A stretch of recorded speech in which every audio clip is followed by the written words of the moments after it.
العالمین وصلی اللہ علی محمد وآلہ الطاہرین اللہم صلی علی محمد وآل محمد وعجل فرجہ. السلام علیکم ورحمۃ اللہ وبرکاتہ.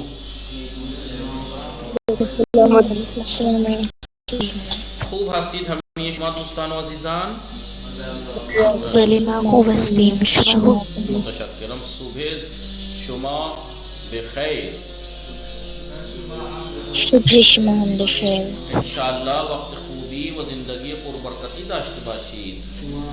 صبح شما هم شنید. دوستان صبحانه خوردید همه شما؟ بله خوردم. خیلی خوب. ما امروز چه میخوانیم؟ ما دیروز و پریروز چه خواندیم؟ ہم نے کل اور پرسوں کیا پڑھا؟ المرہ والنوع. مصدر مرہ مصدر نوع. ہم نے دیکھی مصدر مرہ نوع پڑھ لیا تھا.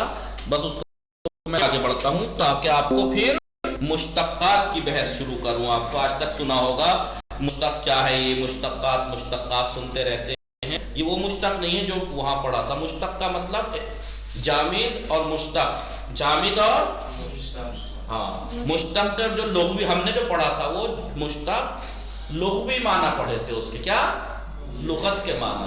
لغت میں مشتق کہتے ہیں کہ وہ کلمہ جو دوسرے سے لیا گیا ہو. اب دوسرے سے تو فعل بھی لیا جاتا ہے مصدر سے.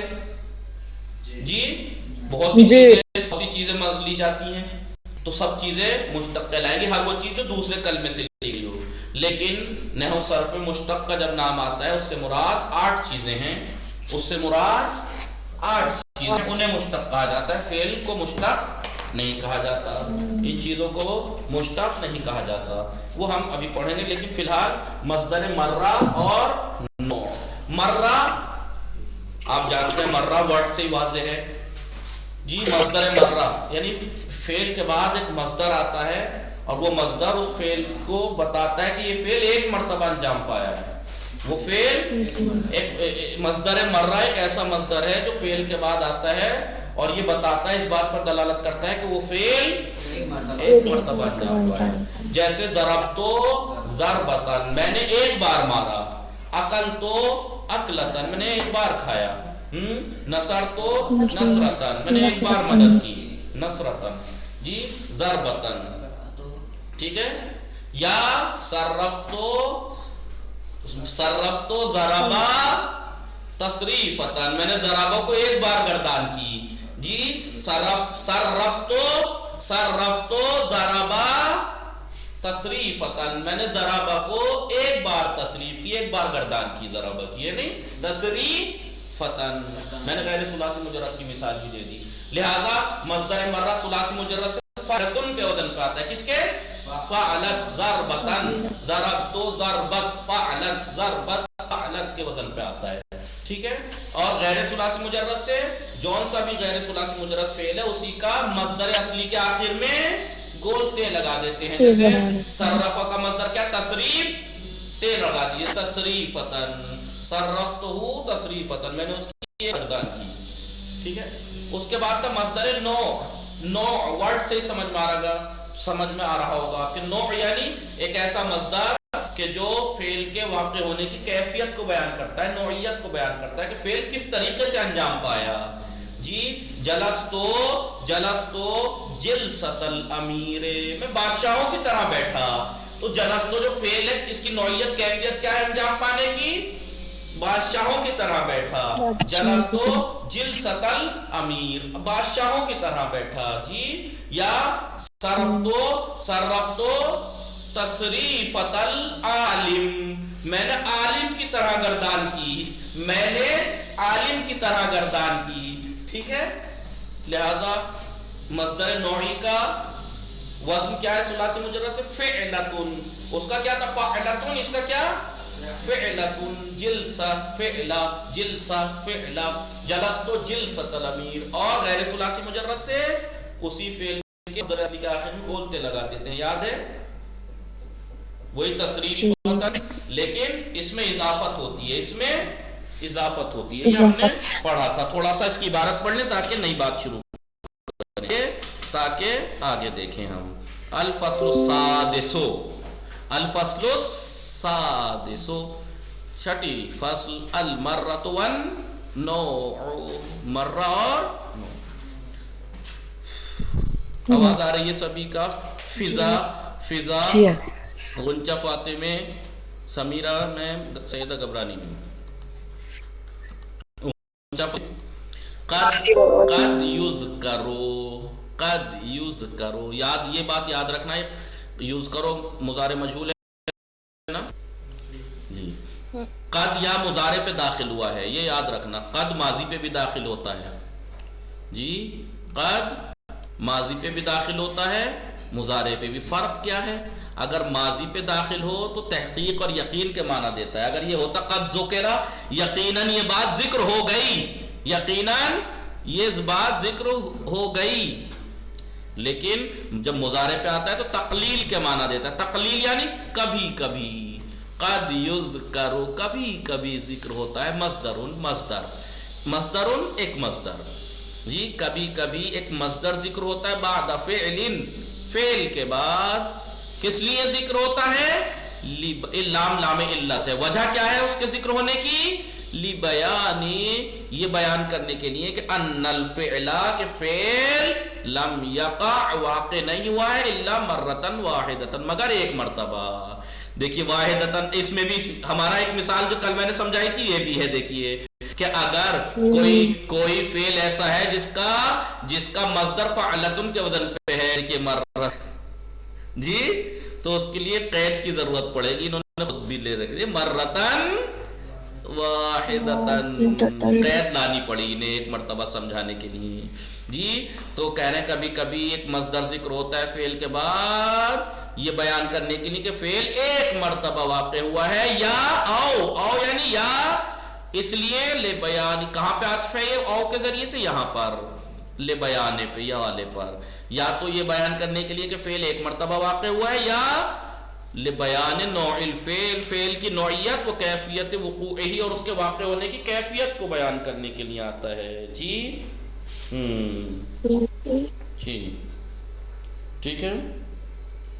آئیے آئیے. فل اولو، اولو یعنی کون سا اول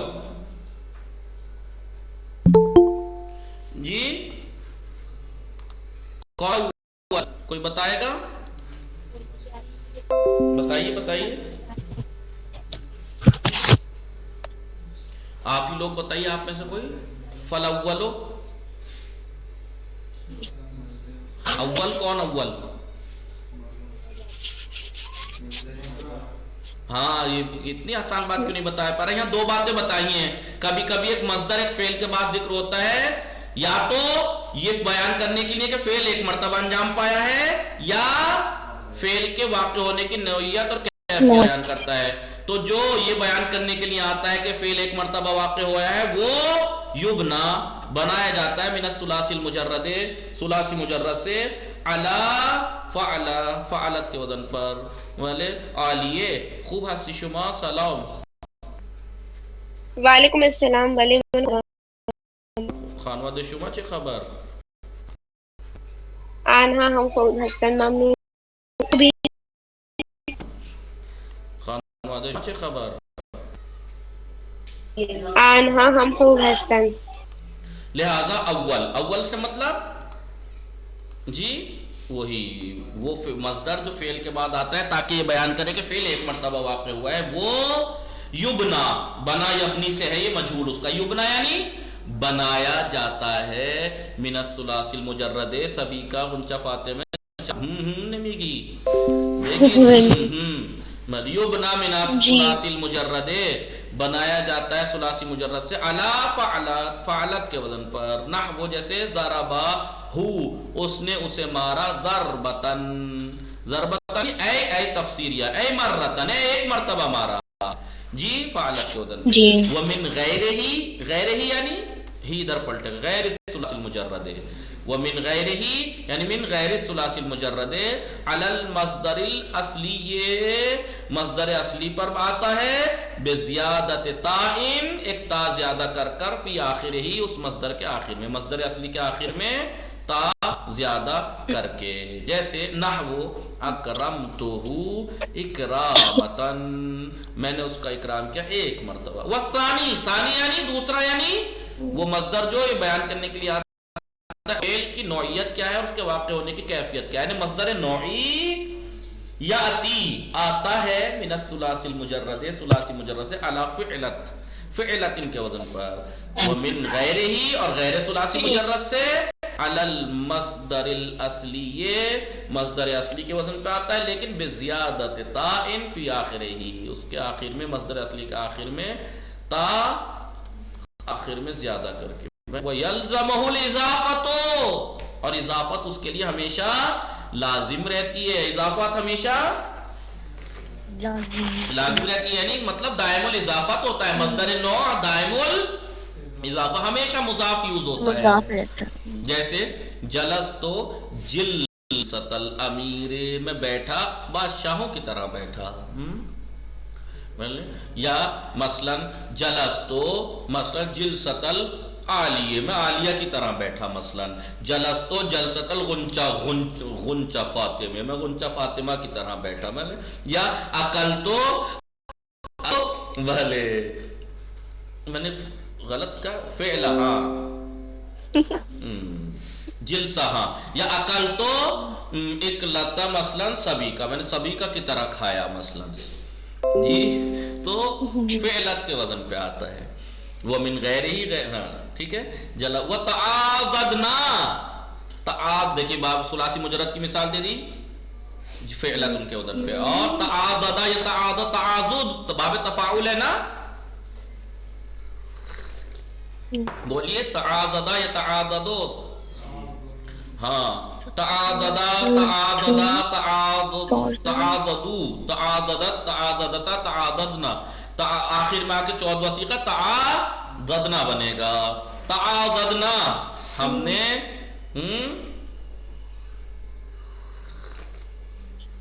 کاندھا بنے ہیں، نہیں مدد کرنے کے معنی میں آئے گا. تعاضدت الاخوان، بھائیوں کی طرح ایک دوسرے کی مدد کی. جی فلو کان المصدر الاصلی، یہ وہی بات ہے جو میں نے کل آپ کو زوم کر کے سمجھائی تھی. جی فلو کان المصدر الاصلی من الثلاثی المجرد، اگر ثلاثی مجرد سے مصدر اصلی فعلتن کے وزن پہ ہو، ومن غیرہ ہی اور غیر ثلاثی مجرد سے مختوما بتائن، غیر ثلاثی مجرد سے تا پہ ختم ہو رہا ہو. جی تا پہ ختم ہو رہا ہو، جیسے جی احتیجا، فعل مجہول ہے احتاجا کا. احتیجا فی بیان المرۃ، مرہ بیان کرنے کے لیے محتاج ہیں ہم، احتیاج ہوگی مرہ بیان کرنے کے لیے، ایک مرتبہ انجام پایا یہ بیان کرنے کے لیے احتیاج ہوگی بقید، قید کی یفید و ذالک، جو اس کا مرہ کی وہ فائدہ پہنچائے، جو مرہ کا فائدہ پہنچائے. جیسے رحیم تو ثلاثی مجرد کا مصدر رحمت ہے، فعلتن کے وزن پہ آلریڈی، لہذا اسے ایک قید کی ضرورت پڑے گی اگر آپ کو مرہ سمجھانا ہے. اور اگر مرہ نہیں سمجھانا ہے تو کوئی بات نہیں ہے، پھر تو رحمتہ رحمتن واحدتن. جی میں نے اس کی اوپر ایک مرتبہ رحم کیا. یا غیر ثلاثی مجرد سے افادہ یفیدو، اس کا مصدر کیا افادتن، آلریڈی اس میں تا موجود ہے تو کہیں گے افادہ، اس نے فائدہ دیا، نی مجھے، اس نے مجھے فائدہ پہنچایا، افادتن واحدتن ایک مرتبہ فائدہ. یہ تو تھا. اما فی بیان النوع، لیکن نوعیت بیان کرنے کے لیے فالاضافت، فاضافت ہی المبینۃ فی کل حال، ہر حالت میں اضافت بیان کر دے گی کہ نوعیت کو. لہذا یہاں پہ کوئی کنفیوژن کی بات ہے ہی نہیں. ھذا، یہ تمام الکلام فی المصدر، مصدر کے بارے میں مکمل پوری گفتگو تھی جو ابھی تک ہم نے پڑھی. مصدر اسم کی دو قسمیں ہیں، مصدر اور غیر مصدر. مصدر وہ ہے جو حدث یا حالت پہ دلالت کرتا ہے. مصدر کی تین قسمیں ہیں، مصدر اصلی، مصدر میمی، مصدر صناعی. تینوں کے بتانے کے بعد یہ بتایا کہ مصدر چاہے کوئی سا بھی ہو، یا تو مصدر معلوم ہوتا ہے یا مجہول. پھر اس میں مصدر کا بتا دیا، اسی میں مصدر مرہ اور نوع کا، یہ آ گئی بات. ٹھیک ہے. یہ تمام گفتگو تھی. اما یہ تو مصدر کی تھی نا, اسم کی دو قسمیں تھی نا, اسم یا مصدر ہوتا ہے غیر مصدر. اما غیر المصدر تو غیر مصدر کی گفتگو کہاں ہے؟ فلا یبحث عنہ, اس سے گفتگو نہیں کریں گے, نہ ہوگی بے عنوان غیر مصدر, یعنی غیر مصدر ہونے کے عنوان سے اس سے کوئی گفتگو نہیں کی جائے گی. کیوں؟ اذ لیس لہ حکم من حیث ہوا غیر المصدر, غیر مصدر ہونے کے اعتبار سے اس کا کوئی خاص حکم نہیں ہے, لہذا اس کی گفتگو کی ضرورت بھی نہیں ہے. بس غیر مصدر جو غیر مصدر ہے بس غیر مصدر ہیں. سغل مرتا والنوع, کیونکہ مصدر کے بارے میں ضروری تھی معلومات اس لیے بتا دیا. سغل مرتا والنوع, مصدر مرہ نوع بنائیے نیچے کے افعال سے. قرأ کا بتائیے, مقرا یعنی کیا ہے؟ قراءتن, قراءتن, قراءتو قراءتن, فعلتن. کتبہ کا کتبتن, ہاں کتبتن. مشا یمشی, اس کا کیا ہوگا؟ مشیت. ناما ینامو نامتن فعلتن.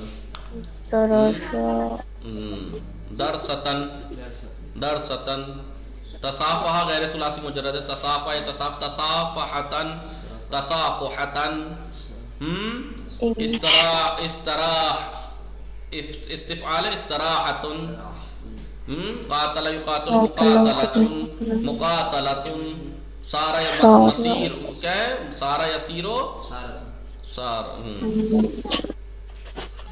آرا یعیدو عادت. المبحث الثانی, دیکھیے یہ بات مصدر کی گفتگو پوری تمام ہو گئی. مبحث ثانی یاد ہے نا, اسم کی 6 تقسیمات گنائی تھیں جی, اور اسی میں کہا تھا کہ اسی میں ہم بتائیں گے اسم یا مصدر ہوتا ہے غیر مصدر, اسم یا جامد ہوتا ہے یا مشتق. دیکھیے جامد اور مشتق کی تعریف اب آپ کو بتانے کی ضرورت تو ہے نہیں. جامد وہ کلمہ ہے کہ جو کسی دوسرے کلمے سے نہ لیا گیا ہو بلکہ سیدھا پیٹ الفابیٹ سے بنا ہو. لیکن مشتق ایک ایسا کلمہ ہے کہ جو دوسرے کلمے سے گیا ہو. جی آواز آ رہی ہے آپ کو فضا؟ جی. مقدمۃ. الجامد ما لم یؤخذ من غیرہ, جامد وہ ہے کہ ما وہ ہے کہ جو لم یؤخذ نہ لیا گیا ہو, من غیرہ کسی سے, کسی غیر سے نہ لیا گیا ہو. جیسے رجل, جیسے رجل کسی غیر سے نہیں لیا گیا ہے. وہ درہم درہم. لیکن والمشتق, لیکن مشتق ما وہ اسم وہ کلمہ ہے اخذ اخذ کیا گیا ہو, لیا گیا ہو, من کلمۃ اخری دوسرے کلمے سے. نحو عالم معلوم علیم المأخوذۃ من العلم, جیسے عالم ہے معلوم ہے علیم ہے جو کہ لیے گئے ہیں علم سے. پھر یہ کہہ رہے ہیں ثم الجامد لا یختص بحکم, جیسے وہاں پہ مصدر غیر مصدر میں غیر مصدر کا کوئی خاص حکم نہیں تھا, مصدر کے بارے میں بتایا, ایسے ہی جامد مشتق میں جامد کا کوئی خاص حکم نہیں ہے. ثم الجامد لا یختص بحکم, جامد کوئی اختصاص نہیں رکھتا کسی حکم سے, کوئی خاص حکم نہیں ہے اس کے اندر, کوئی خاص گفتگو اور بات نہیں ہے. اما المشتق, لیکن مشتق فہو علی ثمانیۃ اقسام, اس کی 8 قسمیں ہیں. کتنی؟ مشتقات کتنے ہیں؟ 8 ہیں. وہی اسم الفاعل, ایک اسم فاعل, اسم المفعول, اسم مفعول, الصفۃ المشبہۃ, صفت مشبہہ, اسم التفضیل, اسم تفضیل, اسم المبالغۃ, اسم مبالغہ, اسم المکان, اسم مکان, اسم الزمان, اسم زمان, اسم الآلۃ, اسم آلہ. یہ 8 چیزیں مشتق کہلاتی ہیں اصطلاح میں. ورنہ لغت میں مشتق کے کیا معنی ہے؟ ہر وہ کلمہ جو دوسرے کلمے سے لیا گیا ہو. فعل ضربہ ہے, کس سے لیا گیا؟ ضرب سے. یضرب فعل ہے, کس سے لیا گیا؟ ماضی سے, ضربہ سے. یضرب کس سے لیا گیا؟ یضرب سے. اور جتنے بھی تھے وہ فعل جتنے بھی تھے وہ سارے لغت کے اعتبار سے تو وہ بھی مشتق تھے نہیں, ڈکشنری کے اعتبار سے, لغوی تعریف کے اعتبار سے تو وہ بھی مشتق تھے نہیں. ہاں لیکن اصطلاح میں ان 8 چیزوں کو مشتق کہا جاتا ہے. نحو صرف میں کس کس کو؟ اس میں فاعل، اس میں مفعول، صفت مشبہ، اس میں تفصیل، اس میں مبالغہ، اس میں زمان، اس میں مکان، اس میں اعلیٰ. اعلیٰ. کل هذه المشتقات، مشتقات یہ تمام مشتقات تبنا بنا یعنی بنائی جاتے ہیں من المضارع مضارع سے. یہ تمام مشتقات کس سے بنتے ہیں؟ مضارع سے. مضارع کس سے بنتا ہے؟ من الماضی ہے، ماضی سے بنتا ہے. والماضی ماضی کس سے بنتا ہے؟ من المصدر، مصدر سے. ففی صوغ کل منہا، منہا یعنی من المشتقات، جو 8 مشتقات ہیں ان میں سے ہر ایک کے صوغ یعنی بنانا، صیغے سے ہے یہ، بنانے میں من المضارع مضارع سے یلاحظ وزنہ، ان کے وزن کا لحاظ کیا جائے گا کہ ان کا وزن کیا ہے. اے وزن ذاک المشتق، اسی مشتق کا وزن. اگر اس میں فاعل آپ کو مضارع سے بنانا ہے تو اس کا وزن فاعل ہے، مثلا مذکر کے لیے، مؤنث کے لیے فاعلۃ. وَيُعْمَلُ عَلَى حَسَبِ، اور اسی اعتبار سے اس میں عمل کیا جائے گا، کام کیا جائے گا. ٹھیک ہے، کافی ہے. نئی بات ہے تو کل شروع کریں. جی بتائیے. جی انشاءاللہ یہ بات میں نے اس لیے پڑھا دی کہ آپ کو اس میں کوئی ایسی بات تو ہے نہیں جو آپ کو پتہ نہ ہو. جامد کسے کہتے ہیں، مشتق کسے کہتے ہیں. بس ہاں مشتقی آج قسمیں پتہ لگ گئی آپ کو. اصطلاح میں مشتق انہیں کہا جاتا ہے. ویسے لغت کے اعتبار سے ہر وہ چیز جو دوسرے سے لی گیا، ہر وہ کلمہ جو دوسرے سے لیا گیا، فرق نہیں کرتا کہ وہ اسم یا فعل ہے، وہ مشتق کہلائے گا. لیکن اصطلاح میں یہ 8 چیزیں جو کہ اسم ہیں، 8 کی 8 اسم ہے، انہیں مشتق کہا جاتا ہے. وصلی اللہ علی محمد وآلہ الطاہرین. اللہم صلی علی محمد وآل محمد وعجل فرج. انشاءاللہ امید کرتا ہوں کہ ہر مبحث تمام ہونے سے پہلے اس کا مبحث چلتے ٹائم بھی مطالعہ کریں گے، مباحثہ کریں گے، اور ہر مبحث تمام ہونے کے بعد پورے مبحث کا ایک ساتھ مطالعہ کریں گے. آج مبحث اول اگر تمام ہوا ہے، کیا کیا چیزیں تھی اس میں؟ مصدر کی تعریف، مصدر کی قسمیں، جی، اور مصدر مجہول. معلوم مجہول تو بہت آسان ہے، آپ کو خود معلوم ہے. اور یہ مرہ نو ان کو آپ دہرائیے گا تاکہ یہ آپ کے لیے ذہن میں بیٹھ جائے. ٹھیک ہے انشاءاللہ.